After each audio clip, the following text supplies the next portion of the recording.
Ladies, I want to talk to you today about leveling yourselves up.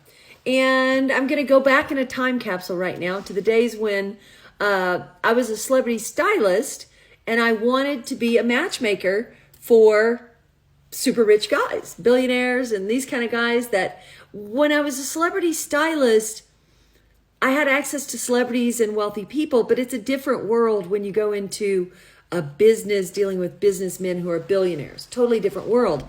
And I was a little out of my depth. I didn't know what to wear.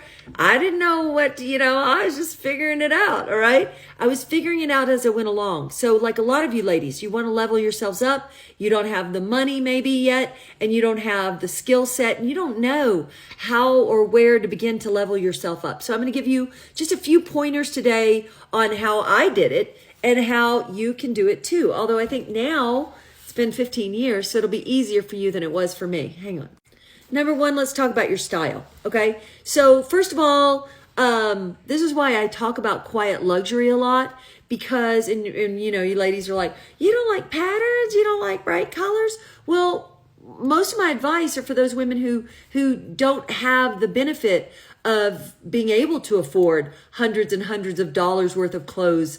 And so when you want to level yourself up in a very easy and inexpensive way, you keep it simple. You keep it simple because black, whether it's cheap or expensive, is always going to look expensive because it's just black.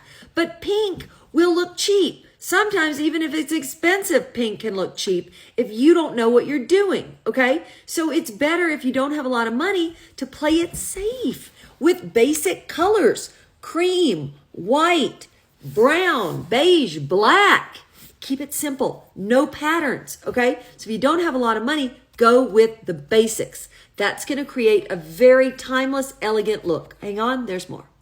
Also, if you don't have a very nice car, Uber. I didn't have luxury back in those days. I had a huge 95 solid black Bronco that I loved, but it didn't translate to being like a matchmaker for billionaires. So I used to hide it around the corner.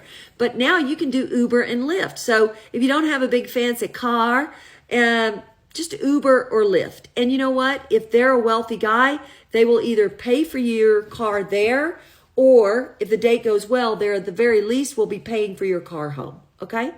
Last but not least, another great way to level yourself up when you're kind of new to the game is just keeping up with topics in the news.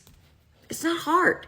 You just read the latest things in politics, art, entertainment, just a little bit of everything. You don't have to know everything about everything, but if you can just touch on topics, even to bring up to them, like, hey, I was reading something. Do you think like Trump is going to run again?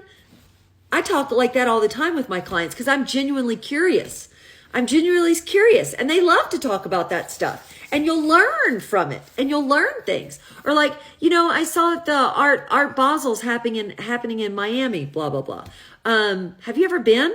And pick their brain a little bit. It doesn't mean that you're not letting on that you don't know. You just sound like you're genuinely curious, and that will excite them. And then you can be a sponge and learn from them. That's how I leveled up, from being a sponge and listening and learning from all the guys I've worked with. Okay. So if you want more of this deep, deep intel that I have on all these affluent men, then you can join my 6-week program. I still have a few spots left for ladies. So what you have to do is, it's not matchmaking, so hold your horses. It's me teaching you all my brain dump from working with these affluent men all these years. It's like invaluable knowledge you need. More than matchmaking, all right? 6 weeks with me. I'm your bestie.